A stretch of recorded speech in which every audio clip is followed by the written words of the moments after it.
What's going on, people? Welcome back to Curtis Shaw TV, back with another live stream. Happy Friday, people. Finally, international football is done for another month and the Premier League is back tomorrow. Bournemouth against Arsenal. That's what I'm talking about. No more of this, Lee Carsley and all of that business. So let's get back to action, people. Watch along tomorrow. It's a 5:30 kickoff. I'll be live from 4:30 p.m. UK time, so make sure you're locked in, get that in your diaries. And listen, it's a must-win game. As I said yesterday, I expect Arsenal to beat Bournemouth, but I remember Bournemouth last year at home when the Reece Nelson goal, and we expected that to be light work. So you never know in the Premier League, that's for sure.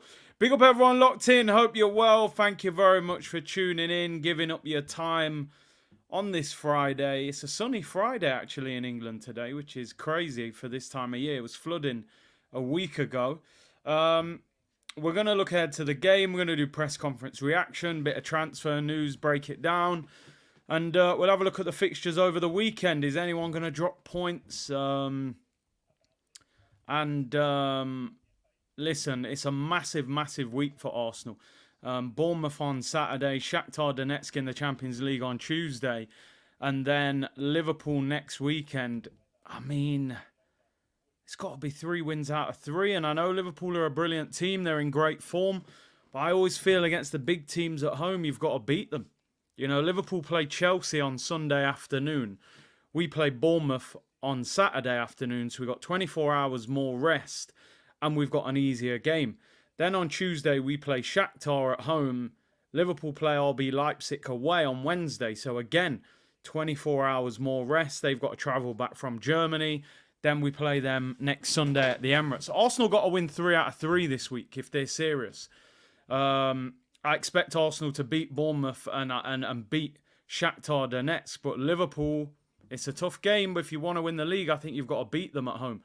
But listen, we know they're solid. Only 2 goals conceded, but they got no Alisson in goal. So can we expose Kelleher in goal, But it'll be interesting. A lot can change in a week because 2 games, an injury, a suspension, a lot can change. So we'll see what happens there. But big up to everyone locked in. We're in subscriber-only mode, of course, Friday. You know what I'm saying? VIP business.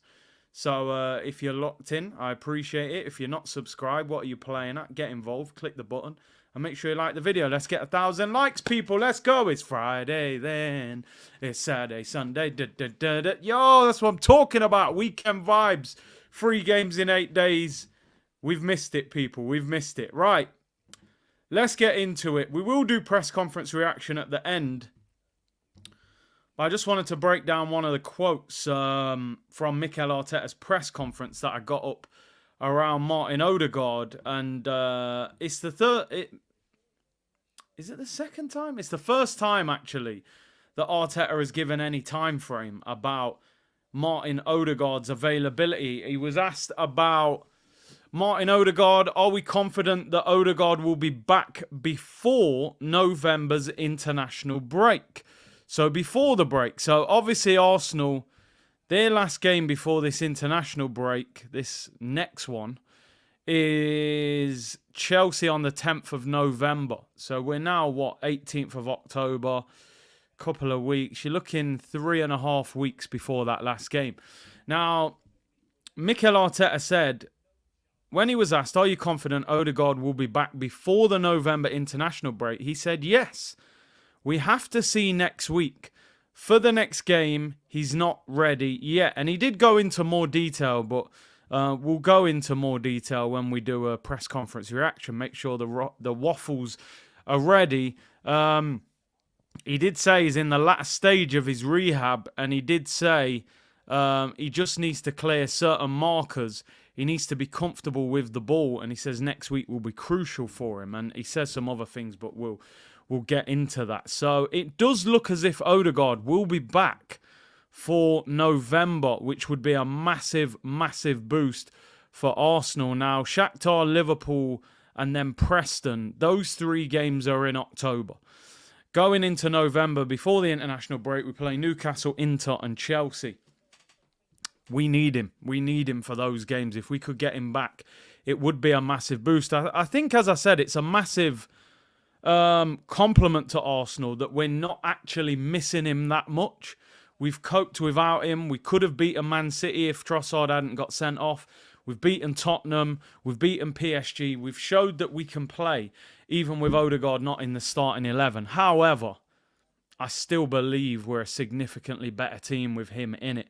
I think the ball, he is the guy that the ball goes to a lot. And I think he probably plays more passes than anybody else, certainly in our midfield.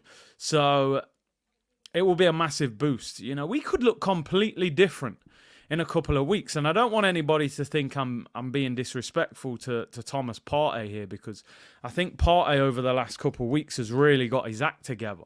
He's looked like a 30-year-old centre midfielder, not a 65-year-old grandparent. But you could end up with Declan Rice back in the 6, Marino in the 8, and Odegaard, in attacking midfield. That would change the dynamic completely of our midfield. I still believe, even though Partey is playing really well, you just don't get the best from Declan Rice in that 6 role. In the 8 role, sorry. He's just not as good. The problem that Declan Rice has got is he's not as progressive on the ball. And that's the problem. Marino did look decent for Spain. But you know what? I think he's still going to need... I think he's still going to take a while to get Thomas Partey out of the team. I think Mikel Arteta is a big fan of Partey. And I think Partey receiving the ball in that 6 role is probably more comfortable on the ball than Declan Rice, due to the fact he played for Atletico Madrid in a possession-based team. So Marino might actually take a while to get into this Arsenal team, which again is a good thing. It's a good thing. Marino is slow. I can't lie. I didn't know he was that slow. I was going off EAFC. I think they gave him like 72 pace, but brother looks like 50 pace, you know. But we'll see. At the end of the day, if you move the ball quickly, that's all you need to do. Cooper said, Big C, you're a legend. Best YouTube channel. Thanks to the C Unit community. Big up the community. Thank you for your kind words. Really appreciate it. And we're trying, man. We're trying. We are trying. That is for sure. Let me read out these super chats, then we'll get into some other stuff. Kuna Carlos. When Real come for Saliba in 2 years' time? 2 years, bro. I mean, it's sounding like it's going to be 6 months' time. You know, you're looking at the end of the season. Would you take Tchouaméni and 60 million? It's inevitable, but we can make the best of it. Now, I'll break it down like this, Carlos, all right? When Real Madrid come for your player, 9 times out of 10, you lose that player. It's the reality of the situation. They're probably the biggest club in the world. I know Man United still run around with this narrative they're the biggest club in the world. I don't buy into it. Real Madrid are the biggest team in the world. It's very difficult to stop Real getting Saliba. What we've almost got to do is delay it. It might be inevitable that one day he ends up in a Real Madrid shirt. But you've got to at least delay it. The only way Arsenal can delay it is go and lift silverware. And then give him a new contract that reflects the fact that we view you as one of the best centre-backs in the world. So Arsenal have to get serious. I keep saying it. There's only so long you can pat Arteta on the back for coming second in the league. There's only so long. Eventually he's got to win. And that's the only way you convince these guys to stay at the football club. Like United delayed CR7. Yeah, I mean, they might have got another year or 2 from him, you know? So that's how it is. And the thing is with Real Madrid, when they don't get that player, they might move on, you never know. But Arsenal need to win major trophies, give Saliba a massive contract, and hope that you can keep him at the club. Big up South London's fine. He said, big up Big C in the community. Just a quick drop in celebrating my birthday. Blessings on your birthday, bro. Hope you have a good one. Thank you for popping in and throwing in the comment on your birthday. Hope you have a good day, man. 250 million release clause. I don't know if you guys saw yesterday the sporting director of Barcelona said that they rejected a 250 million euro offer for Lamine Yamal in the summer from PSG. 250 million euros for Lamine Yamal. Absolutely outrageous. I mean, just to put that into pounds, 250 million euros in pounds is £207 million. It would have been the world record. Slightly higher than Neymar. 250 million euros. Laporte was in the press conference. There you go. Laporte it was. 250 million euros. Crazy. Would you have taken that for a 17-year-old that came through your system? I think the problem is for Barca is that Yamal looks like he's the truth. He looks like you're looking at one of the best young players in world football for sure. But you never know. You never know. Yeah, big up everyone saying happy birthday to South London's finest. Big him up. We've been here before, Cole, RVP and Sesh. You know the difference though, bro, at them times. Number one, Ashley Cole contract was in our hands. We messed it up, right? David Dean said that. We offered him a contract verbally, then didn't give him that contract on paper. So Ashley Cole we could have kept. Cesc Fabregas was inevitable. He was always going back home to Barca. And Van Persie, I actually think if we were more ambitious, we could have kept him. We messed that one up.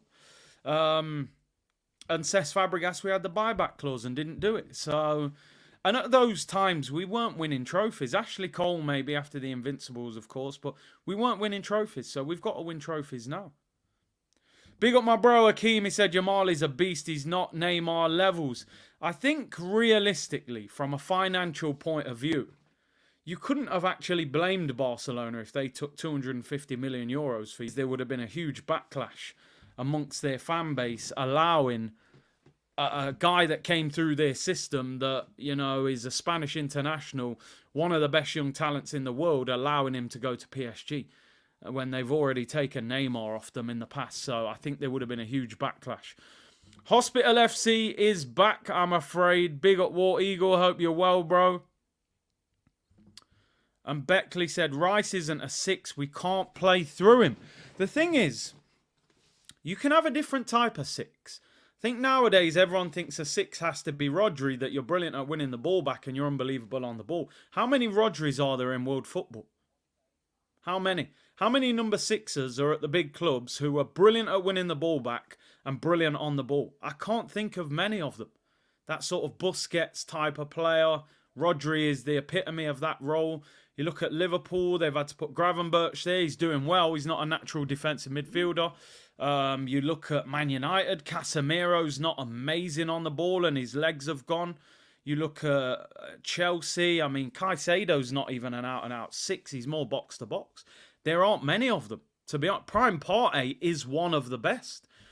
And I think that's the problem. Partey's playing so well and so comfortable on the ball. You almost can't drop him out of the team to put Rice in the 6 because Partey's better on the ball than him. So it's a difficult one. Partey is holding that role down and then Rice doesn't look as good in the box-to-box role. So it's interesting. Rodri is a unicorn. Yeah, he's some player, man. Some player. Fitz said, I think we have to face the truth that Saliba and Saka do not truly believe Arteta is the man. This is my opinion, Fitz. I think they do have a lot of belief in Arteta. I'll be honest. You've got to remember, both of them signed new contracts. And there was a lot of rumours that Saliba and Arteta weren't vibing right. But, and listen, I have no information on this. This is just my gut feeling. This is just a guess. I think if Arsenal don't win anything this season, let's say we finish second again, I think their patience will start to run out. I think the first year, you can say, okay, that was a positive that we were in the title race. I think a second year you go, wow, that one really was difficult. But I think to go into 3 title challenges in a row and come out potless 3 years in a row, I think that just makes you say, this ain't going to happen. I think if Arsenal win nothing, I think we're in big trouble with Saliba in the summer. Big trouble. I hope I'm wrong. I hope we win the league and we don't have to have that conversation. Gahey could replace Saliba. He's a level below Saliba. Saliba's outrageous. Beckley said, you got to play the double pivot with Rice. I kind of agree with that. Play them both in the deeper role, but give Rice freedom to get forward. And then have Odegaard in the attacking midfield role. And then you've got maybe Timber inverting. Right, let's move on. Let's move on, people. Let's talk about Antoine Semenyo. Semenyo? Arsenal like Antoine Semenyo. Semenyo is viewed as a backup for Bukayo Saka. How do I feel about this one? I'll be honest. Was it pre-season when we played Bournemouth? He was their best player. Live wire, 24 years of age, quick winger, 8 goals last season, which isn't bad for a winger playing for a team that was in a relegation battle. 24 years of age, plays for Ghana with Thomas Partey. Now, my first thought process on this, and forgive me if I'm wrong on this, there's only one winger that we should be signing who plays for Ghana, and that's Mohamed Kudus. I'm sorry, people. I'm sorry. You might think I'm harsh and straight to the point sometimes. As I always said, other channels are available. I'm ruthless. Not for me. Not for me, I'm afraid. Ghana have got one winger that Arsenal should be going for. It'll probably cost you double the price, but he could be a potential game changer in an Arsenal squad. Antoine Semenyo, like, come on, man. I get it. Sometimes you sign squad players and they're not world beaters all the time. I understand that. Not every player that Arsenal sign is going to be top quality. You can only get 11 in the team. Some players won't come to the club unless they get a guarantee of first-team football. He's a decent winger. And you know what? 2.5 years ago, I was sitting on this channel going, get Yuri Tillemans to Arsenal. Get Yuri Tillemans to Arsenal. I was on that sort. But times change. That was Europa League hype. I mean, Lawrence said Semenyo is clear of Kudus. What's Kudus done this season? But West Ham are stinking out the place this season. Is Paqueta all of a sudden a bad player? Is Jared Bowen a bad player? Like, West Ham look dreadful this season. I don't think there's one player in West Ham's attack that is doing anything. So I get your point. Kudus this season. I mean, Kudus even last season, if you look at his numbers, 8 goals, 6 assists. Semenyo, 8 goals, 2 assists. So he got the same amount of goals in a worse team, but we've watched them play. We've watched them play. Semenyo would be decent. And Don even says Semenyo is, as a Ghanaian, Curtis, Semenyo will be better than Kudus. I don't know about that. I just don't know. I just don't know. From what I've seen, Semenyo's a live wire, but I think Kudus is better. But you guys let me know what you think in the comments. I want to know what you think. As I say, I want to make this clear. Semenyo is a decent player. 24 years of age. Got the same amount of goals as Kudus. Kudus is 24 as well. And apparently Bournemouth want 40 million euros. 35 million pounds.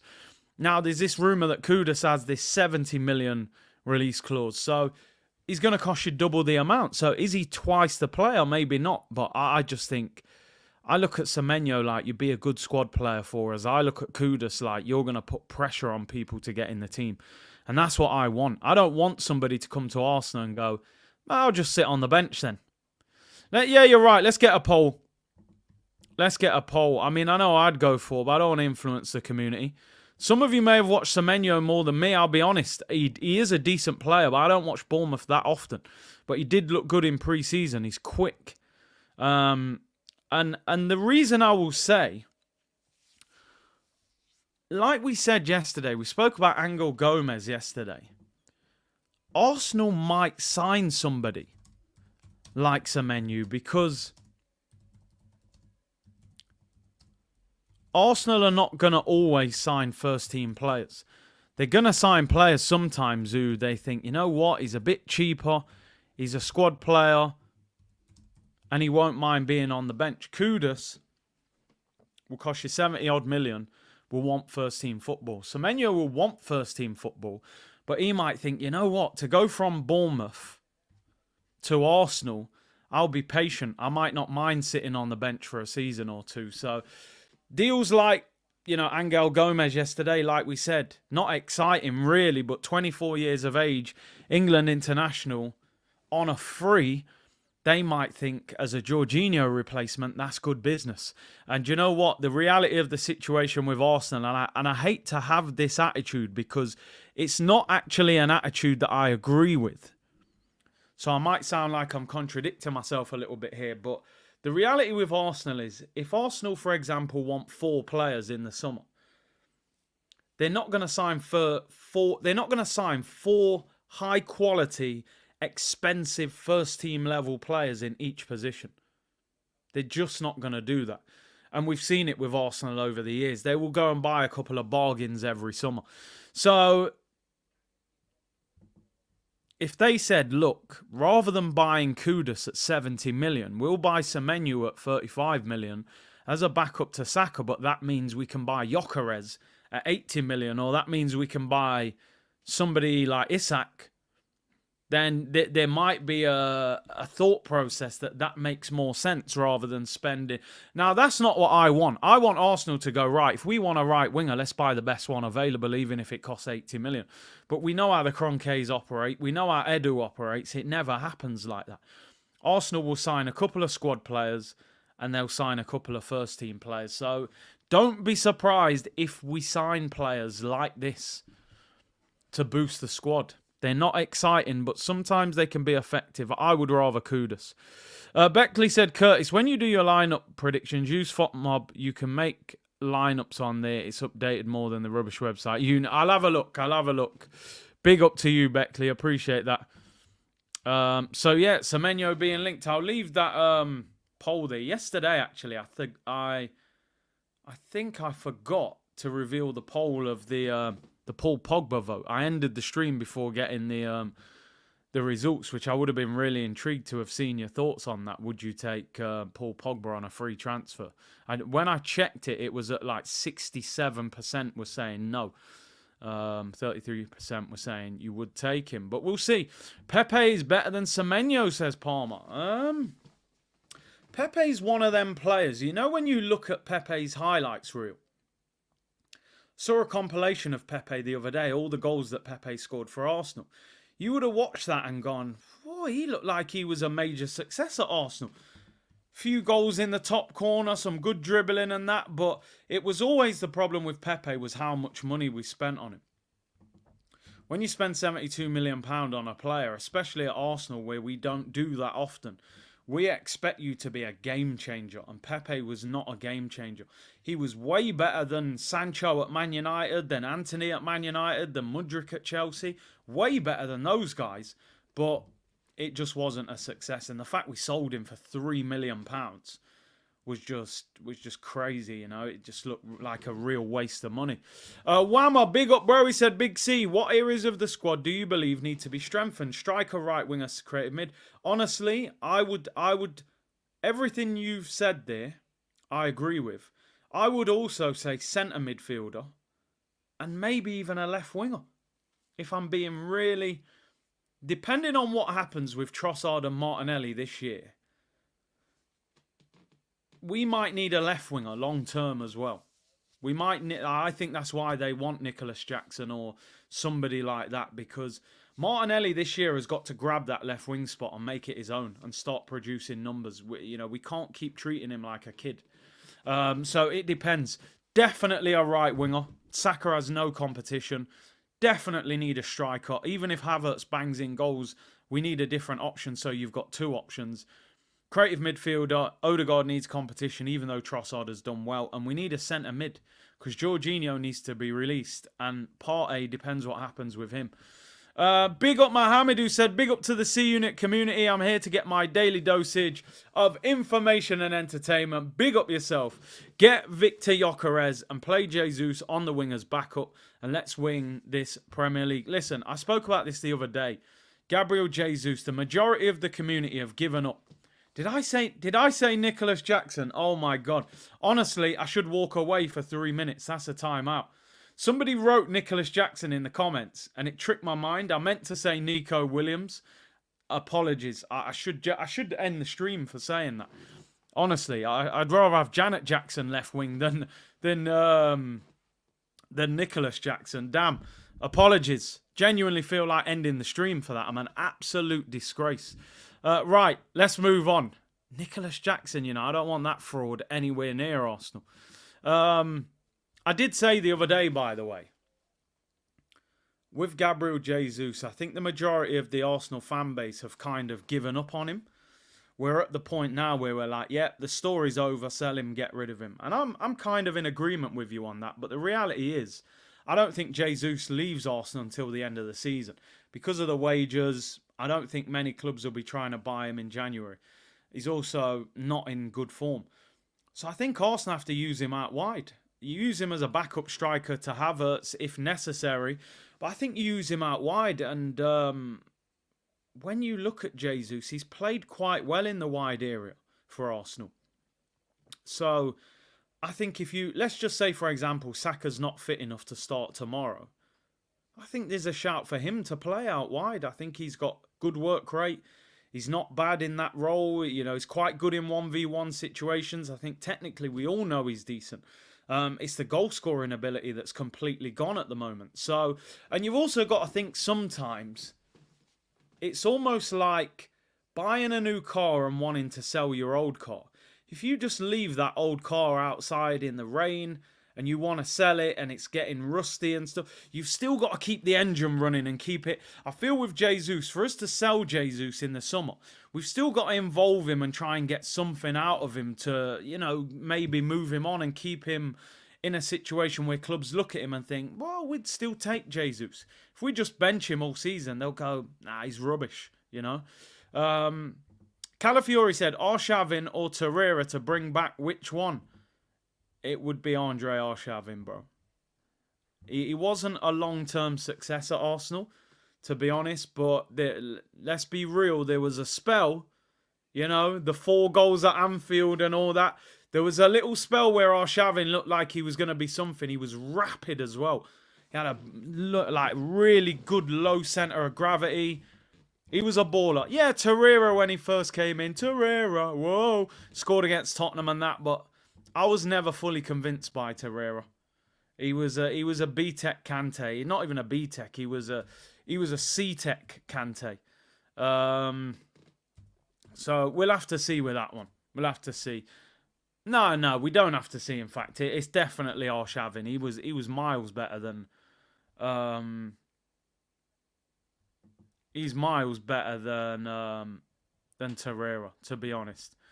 Gyökeres, Sane, and Barella. You know what's interesting? A lot of you are talking about Leroy Sane, so I thought I'd bring this up.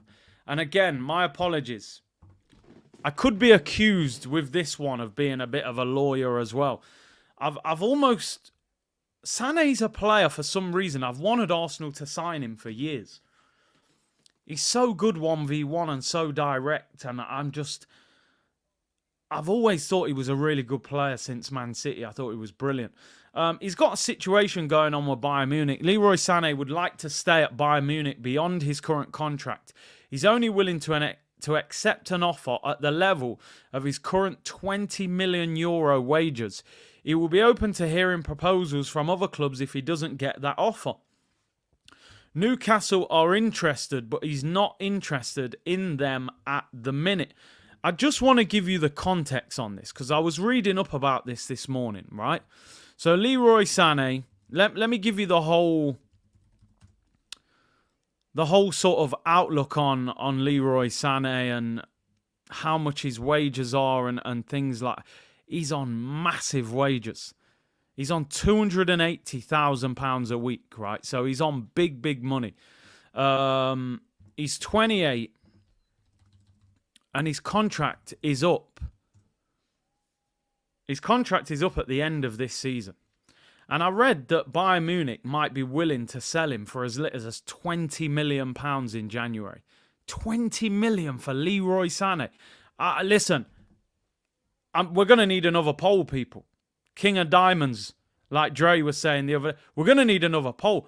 Because I need answers for 20 million for Leroy Sane in January.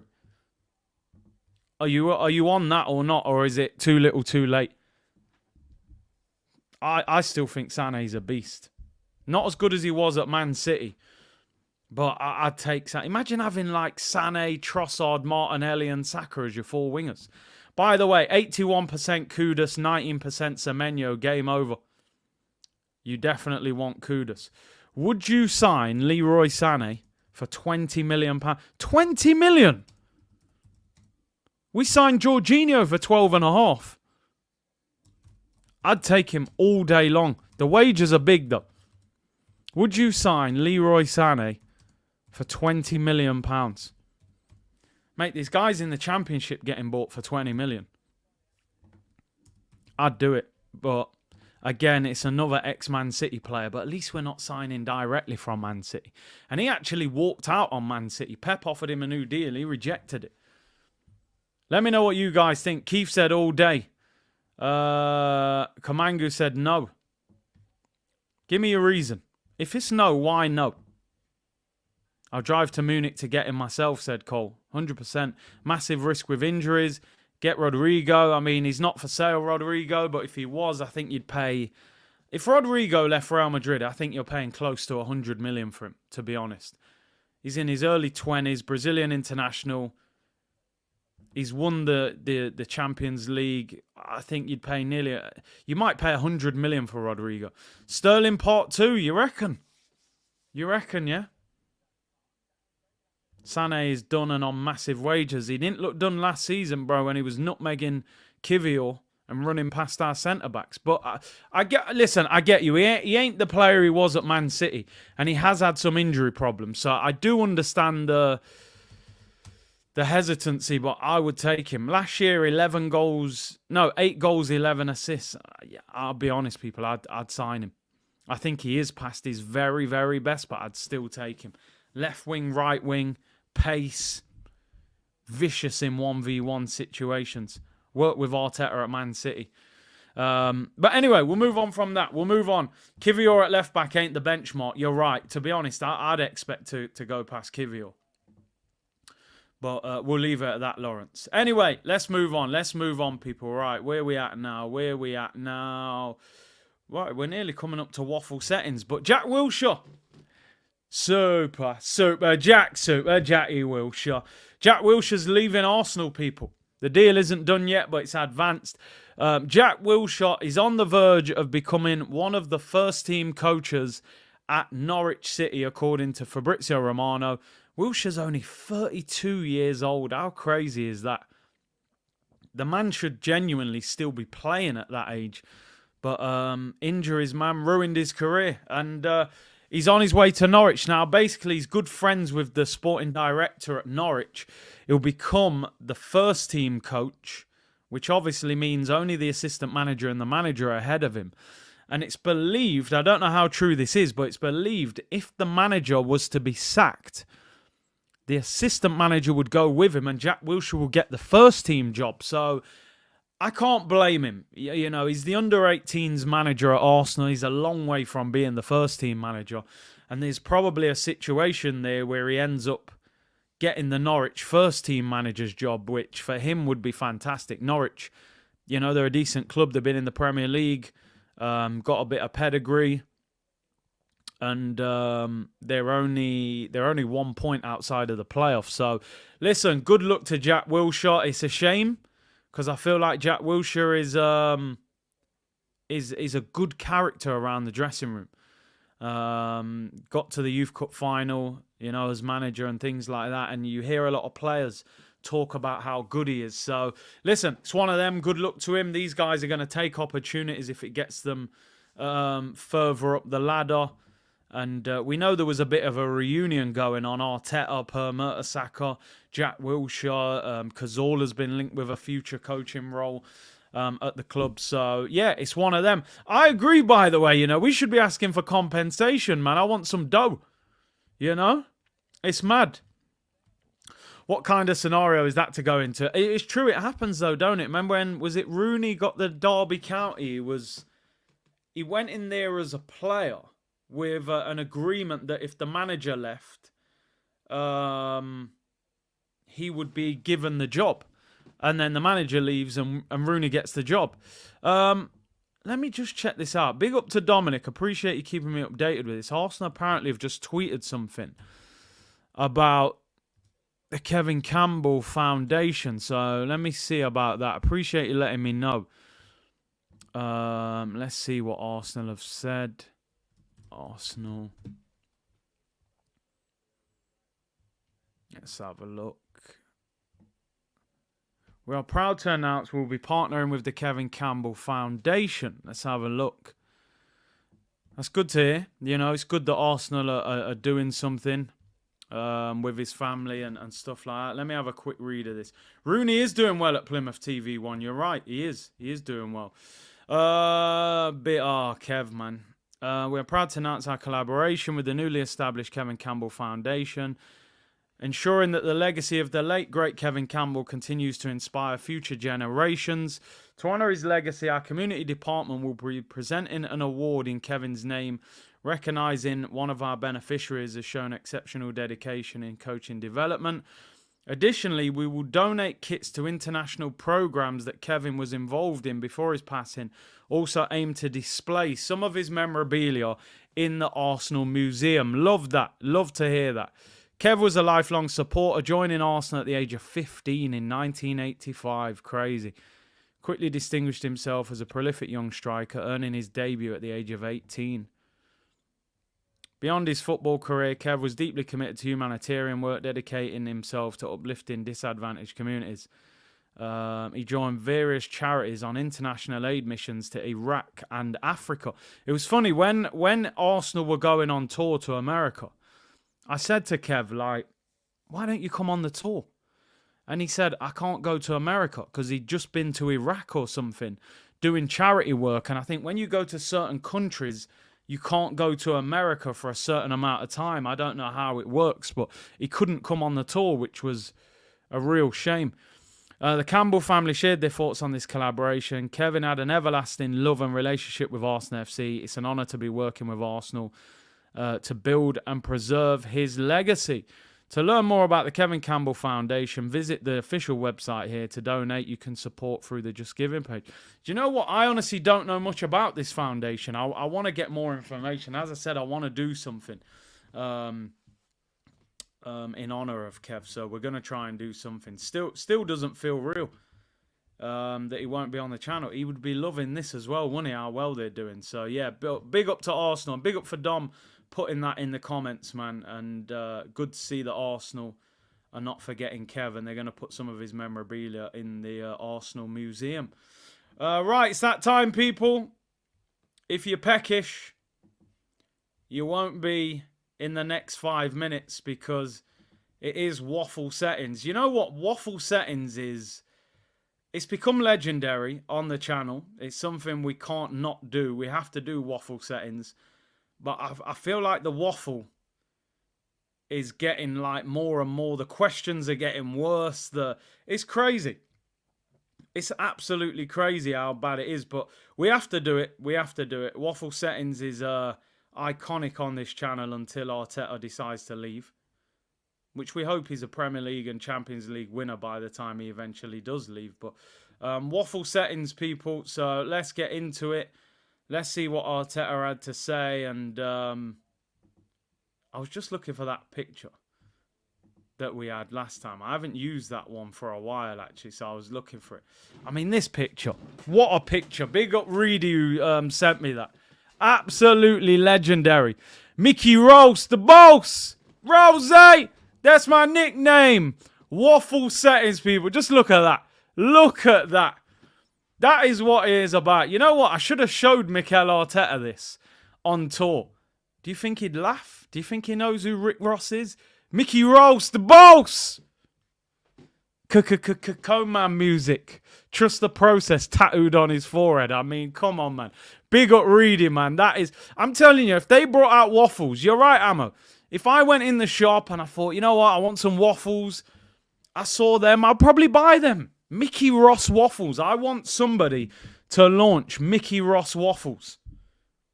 And I need my percentage. I need it. We're going to bring out Mickey Ross waffles if he wins the title. I'll get banned for life. You reckon Arteta, you won't have... I can't see it working. I mean, I heard Big Meech has been let out, actually. They think I'm Big Meech. Larry Hoover. With Saka sauce. Hey, jeez. They got rid of that Saka sauce, didn't they, in Nando's? I don't know.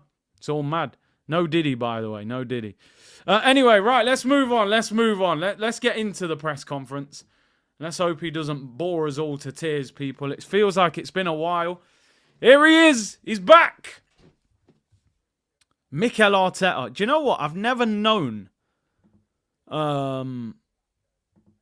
so much discussion around a manager ever in my life as Mikel Arteta. He certainly divides opinion and creates discussion. You can talk about Arteta for months, just about how good you think he is, whether he's doing well, whether he should have done better, and what you think's going to happen moving forward. You know, there's so much discussion around it. But it is interesting. It is interesting, but we'll see. We need to win a trophy this year.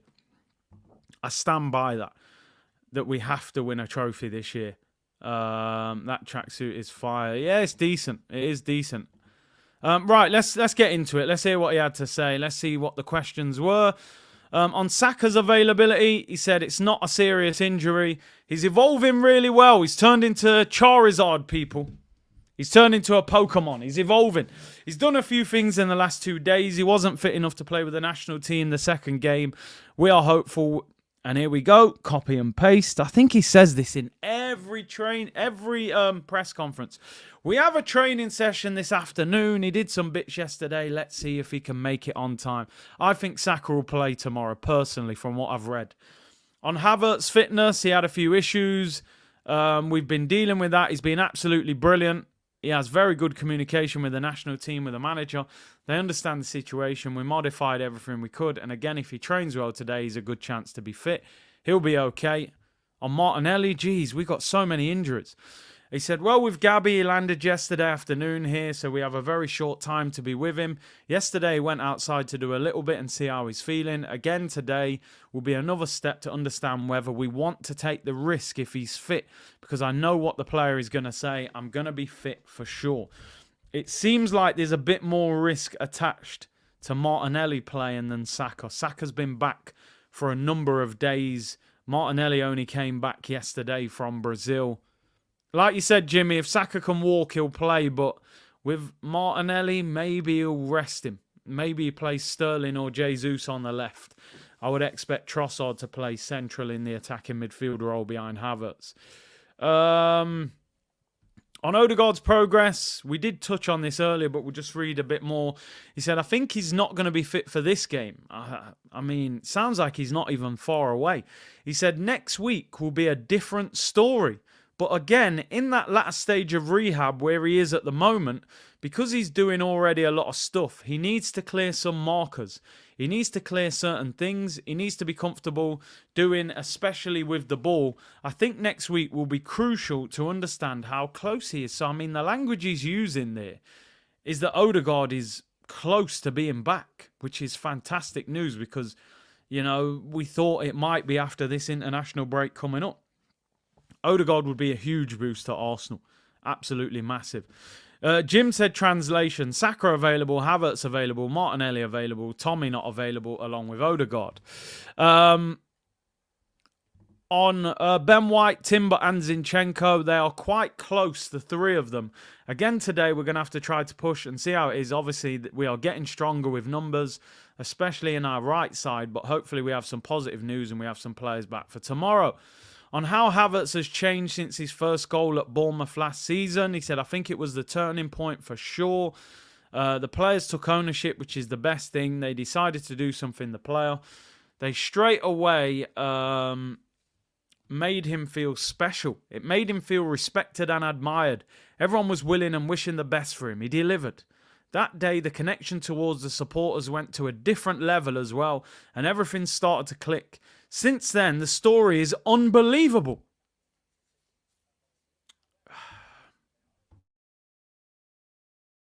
You're going to have to give me a second. I mean, honestly, just give him some of Diddy's baby oil at this point. He's glazing him that much. I mean, don't get me wrong. Things have improved. But unbelievable? Are you watching it thinking, I cannot believe what I'm seeing?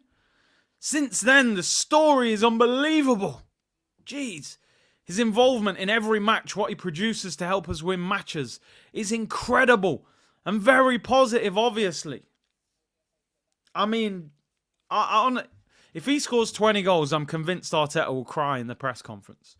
I've got no doubt. He'll be in tears. He will be he'll break down.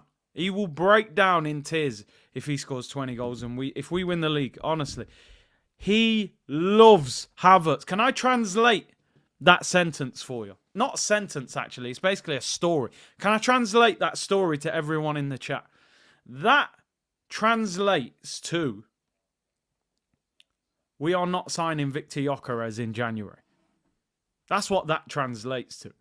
That translates to, do you think I'm going to spend 80 million on a striker in January when I've got this guy? That's what he thinks of him.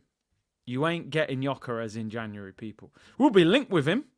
We'll be linked with Gyökeres. I'll do, I reckon, 10 to 15 videos about Gyökeres until ultimately we don't sign him on the 30th of January. It's as simple as that. The game is the game, people. But, yeah, it is what it is. It's unbelievable what he's doing. On him, oh my days, even the reporters are into it. On him embodying what courage, resilience and respect that this club is about. Absolutely. I think he's an amazing role model. The way he behaves every day, the way he is as a person, the way he lives his life. How much he loves to play football, to compete. Again, part of that at this level is to handle and manage difficult situations. I think he's an amazing example of that. Honestly, I feel like Arteta, forget Mickey Ross, the boss. I feel like I'm listening to Martin Luther King. I have a dream that one day we can all be together. Like, honestly, this is Mikel Luther King that we're listening to. He loves him. He absolutely... We ain't buying no striker in January. Cross that off the list. It ain't happening. It ain't happening. I'm telling you now. Martin Luther King, I'm telling you. He loves him. Damn. But hey, here's what it is. He better pay you back with a title with this, or 20 goals. Let's see. On Thomas Tukul becoming the England manager, what our internationals can learn under him. He said they're going to learn a lot.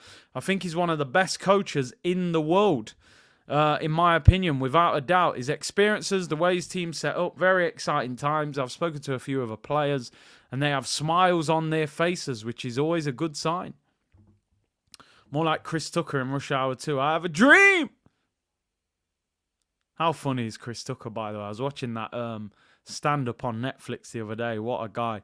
On Partey's fitness, he said, yes, Thomas is fit. There you go. No messing around. The tank engine is running. On getting Havertz to fulfill his potential. Oh, my days. What is this? The Havertz press conference? No, in fact, they say that at the beginning of some of the Rick Ross songs, don't they? What is this? Maybach music. Sweet. Yo, I'm telling you. Too negative courtesy has to give the guy confidence. I get giving him confidence, bro, but the glazing. We've got more of it coming up. Let's go. We don't need syrup for the waffles. This is baby oil out of Diddy's bathroom. On getting Havertz to fulfill his potential. We believed he could do it. He had qualities that we were certainly lacking, but it was a big question mark because he wasn't producing what we required at this level a year ago, 2 years ago. That's interesting.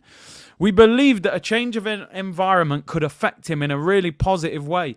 You have a player that is going to try his very best, to try and accomplish the objectives. Then you have to make it work. It was a difficult start, but at the moment, we're in a great place. Jeez. It's like a love letter, this is, bro. Coleman, sweet. Hey, you know, Brian, big up. Big up Fitz, he said, the Havertz OTT PR is utterly infuriating and pathetic. This is one of the reasons we'll win F all under this treading water manager. Anyone ever get the impression Fitz ain't the biggest fan of Arteta? I'm not sure why. I'm just, I'm reading into what he's saying. I kind of feel like, I don't know. Let me know in the comments. Big up Fitz. You definitely don't need Google Translate, do you, to figure out what Fitz is thinking. Big up Fitz, man.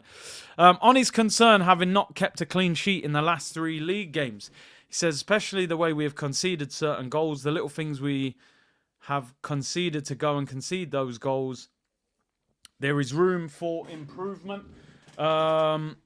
It's about being very consistent and making sure that we play with a level of urgency. Let's skip it.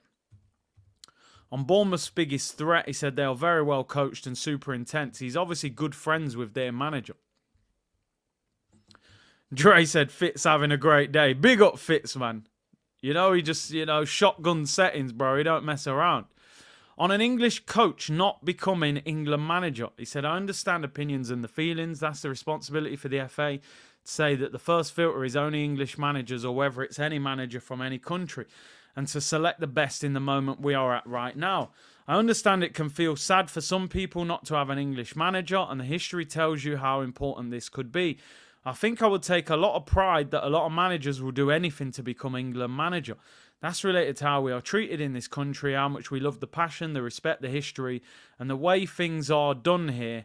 I can say personally, you feel so related to where you are, even if you are not from here. And I think that's a huge thing. Well, listen, Arteta wanted to play for England, so you know what I mean? But listen, I gave my opinion the other day. I have no problem with the England manager not being English. The England managers haven't achieved anything for 60 years. So doing the same thing over and over again and it not working, don't they say that's what insanity is? So you're going with he's better than every English manager that's out there at the moment. So that was my opinion on it. On if Mikel would only want to manage Spain at international level. He said, I tell you right now, the feeling I have, this is like home. I've been here 22 years and I have that feeling towards it because I always feel respected, welcomed and inspired by the country, by the legacy and the history of football and how you get treated daily. So basically he wants the England job in the future. He wants it. Would genuinely love to get Fitz in one of these presses. Oh my days, it would be legendary. It would be legendary. Some people in England going mad about it. See, what's the issue? I mean, I spoke about it in detail. It's just, you could say it's xenophobia. You could say, at the end of the day, there isn't a better English manager than Thomas Tuchel. And England have had multiple England managers. Good ones, some bad ones.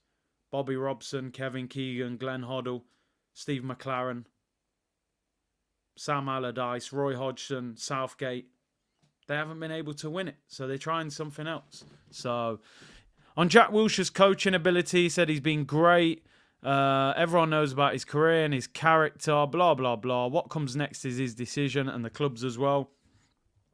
Categorising upcoming matches into sequences. I'm not even going to read that answer.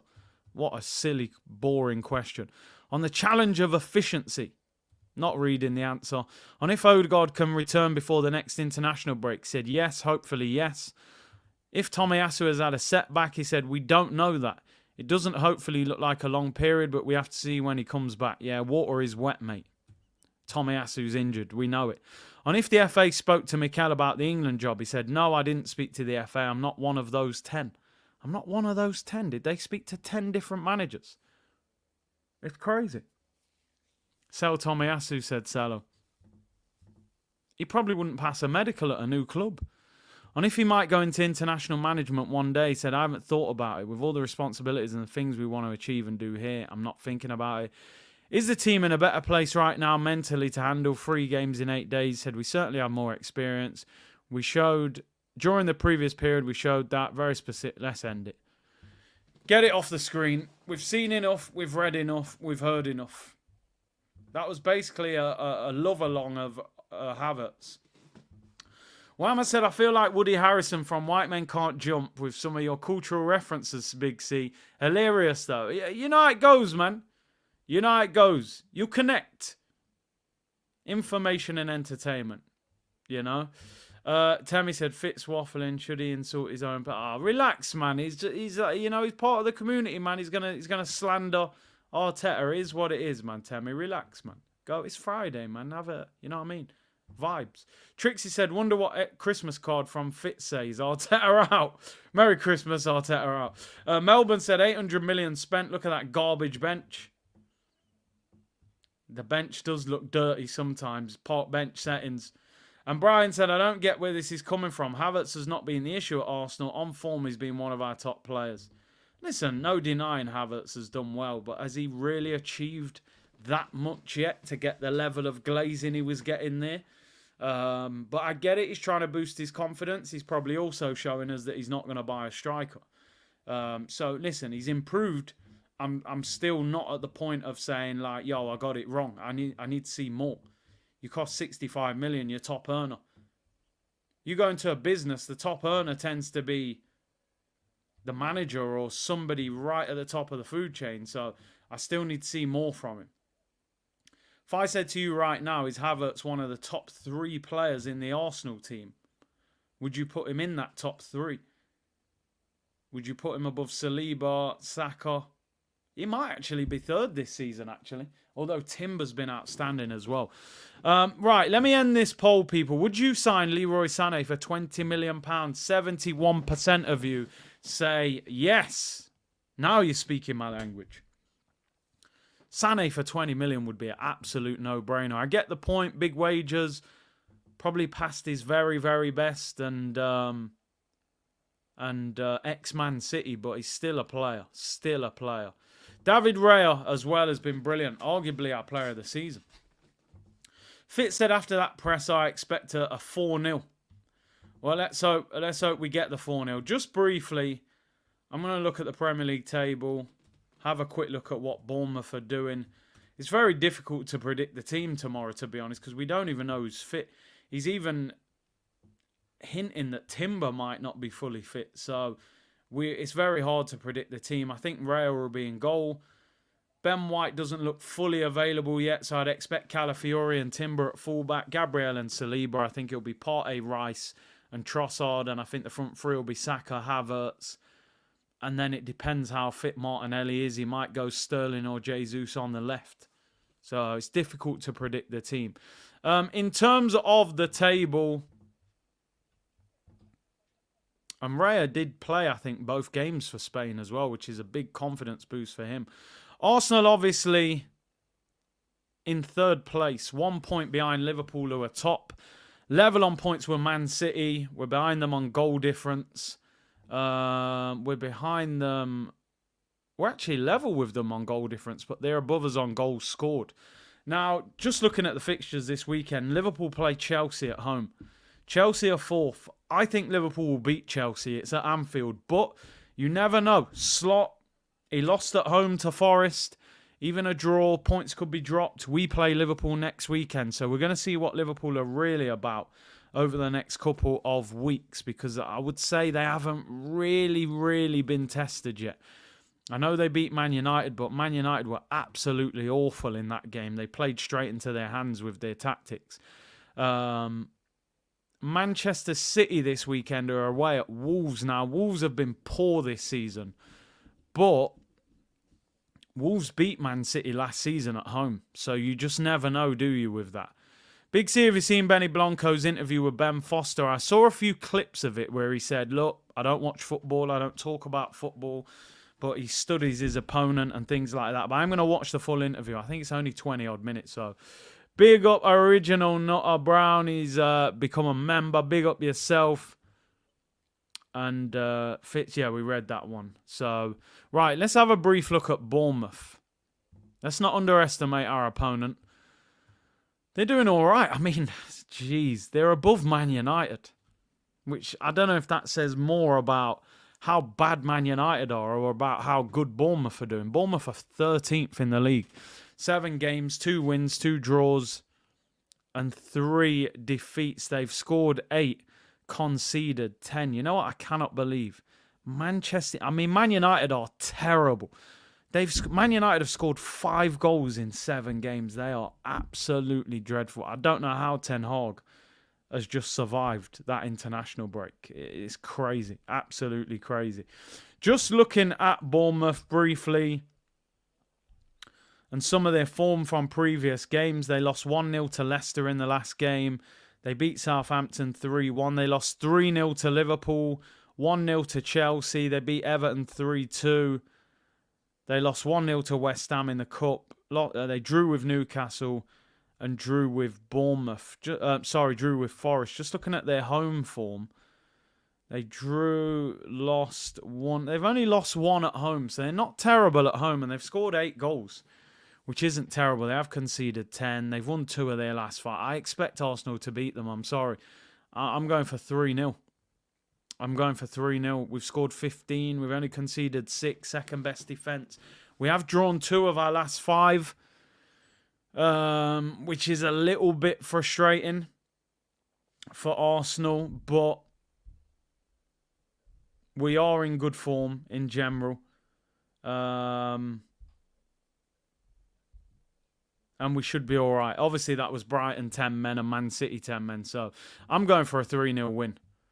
All the Arteta only fans getting butthurt. I will tell you what, Arteta is a clown specialist in failure. If there was an anarchy, I would uppercut Arteta. Jeez.